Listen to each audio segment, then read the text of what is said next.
Masalah kecemburuan sosial ya sebenarnya banyak.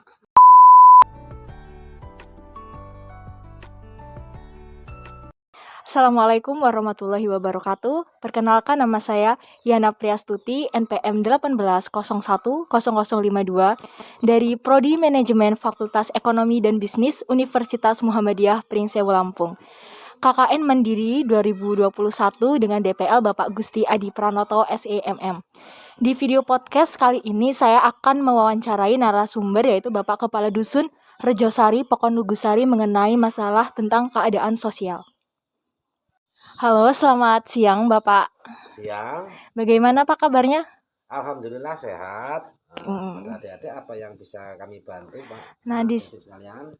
Iya Pak, di sini saya dari KKN Umpri ingin mewawancarai Bapak tentang podcast bertema keadaan sosial di masyarakat Dusun Rejosari ini. Oh iya. Silakan. Langsung ke pertanyaannya ya Pak ya. Oh, silakan. Oke.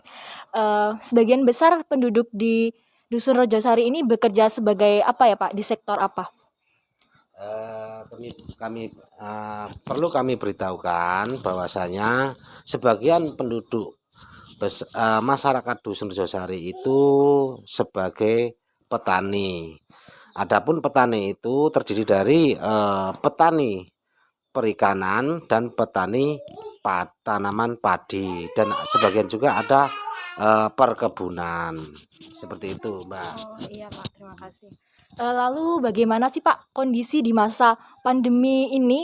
Bagaimana kondisi interaksi sosialnya di Dusun Rejosari ini Pak pada masa pandemi ini?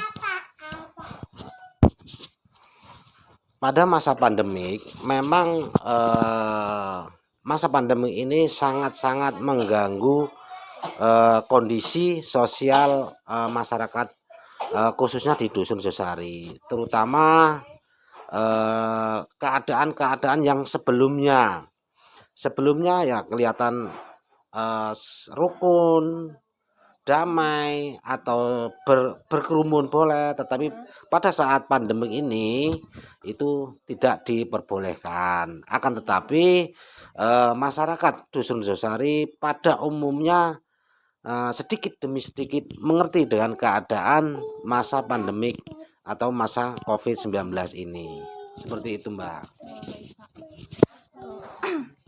Terkait tentang pemerintah ya Pak yang menerapkan PPKM ya, pemberlakuan pembatasan kegiatan masyarakat. Nah, bagaimana sih Pak dampak dari PPKM ini terhadap aktivitas masyarakat di Pekon Lugusari ini? Dampaknya sebenarnya sangat memberatkan masyarakat, terutama masyarakat yang berpenghasilan atau yang yang berpenghasilan sebagai seorang petani, terutama juga sebagai petani buruh. Dikarenakan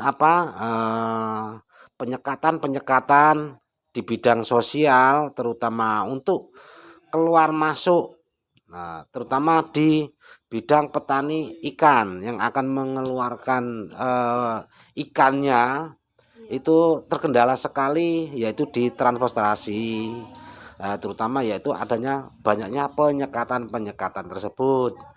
Sementara warga kami ini banyak yang belum tahu tentang bagaimana protokol kesehatan yang sesungguhnya, sehingganya sedikit sangat mengganggu di level 4 ini. Seperti itu menurut warga kami.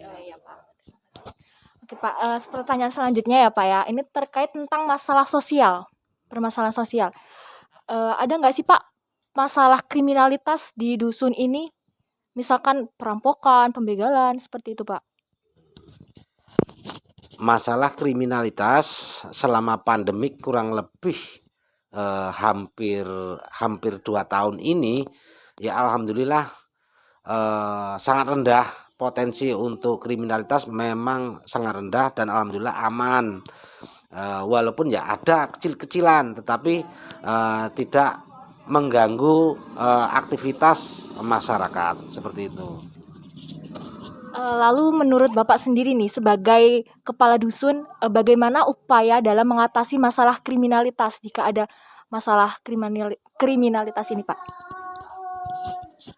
Tentunya untuk mengatasi masalah kriminalitas, terutama di dusun, kami mengadakan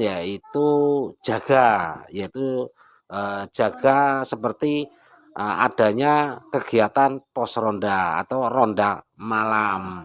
Akan tetapi pada saat ini memang sangat sulit kita terapkan karena dengan berkerumunnya itulah yang menyebabkan sedikit terganggu jadwal rondanya. Akan tetapi alhamdulillah pada masa pandemi ini ya kurang lebih ya 70 atau 80% kondisi warga Rejosari, umumnya Pekon Legusari itu aman dan terkendali seperti itu. Oke, berarti dalam masa pandemi ini aman ya Pak di Dusun Rejosari ini? Alhamdulillah aman. Oke, terkait masalah kesenjangan sosial nih Pak, atau cemburu sosial nih, ada nggak sih masalah seperti ini Pak di dusun ini? Masalah kecemburuan sosial ya sebenarnya banyak, terutama penerapan bantuan sosial tentang masalah dampak kena COVID. Nah, terkena dampak COVID. Nah, itu kecemburuan sosial itu sangat banyak, terutama kurangnya penerapan bantuan tersebut kurang pas pada sasarannya. Seperti itu, Mbak. Lalu bagaimana sih Pak cara Bapak untuk mengatasi masalah kesenjangan sosial ini Pak? Kemampuan kami untuk mengatasi kesenjangan sosial tersebut ya memang terutama di bidang apa Mbak? Di bidang untuk sosial. Nah, untuk sosial kami terapkan yaitu sering kami laksanakan yaitu sedikit mengumpulkan para tokoh, terutama alim ulama, tokoh masyarakat dan tokoh lainnya, yaitu untuk mengatasi keadaan masa pandemik ini, apalagi masa pandemik di level 4 seperti itu Mbak. Jadi kita terapkan yaitu sering kita bertemu, walaupun awalnya yaitu kurang lebih 5 sampai 6 orang kita kumpulkan untuk mengatasi dampak-dampak sosial akibat COVID atau akibat PPKM level 4 tersebut. Gitu. Terima kasih. Oh ya, Bapak mempunyai anak Pak yang masih bersekolah? Masih mempunyai. Oke. Menurut Bapak nih sebagai orang tua, adakah dampak positif dan negatifnya dalam pembelajaran daring? Dampak untuk pembelajaran daring tentunya memang ada dua dampak ya, terutama yang sangat memberatkan orang tua, terutama kami sebagai orang tua, yaitu adalah dampak daring itu terutama masalah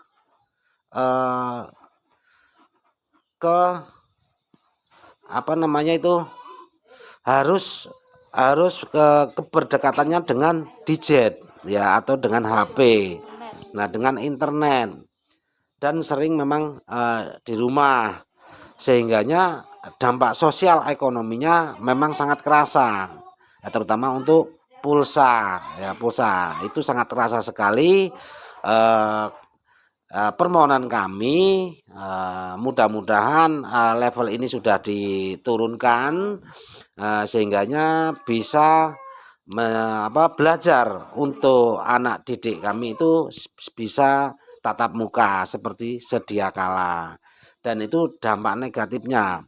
Dampak positifnya ya anaknya di rumah terkontrol dan terkendali, hanya itu. Seperti itu. Bisa membantu orang tua seperti itu ya. Dan ini pertanyaan yang terakhir ya Pak. Coba Bapak berikan motivasi nih kepada generasi milenial ini untuk menjadi generasi yang aktif, kreatif, dan inovatif demi masa depan bangsa Indonesia ini, Pak. Untuk masalah generasi yang milenial ini, ya saya sangat mendukung kreativitas pemuda-pemuda atau pemudi-mudi, apalagi pemudi sekarang ini adalah generasi milenial.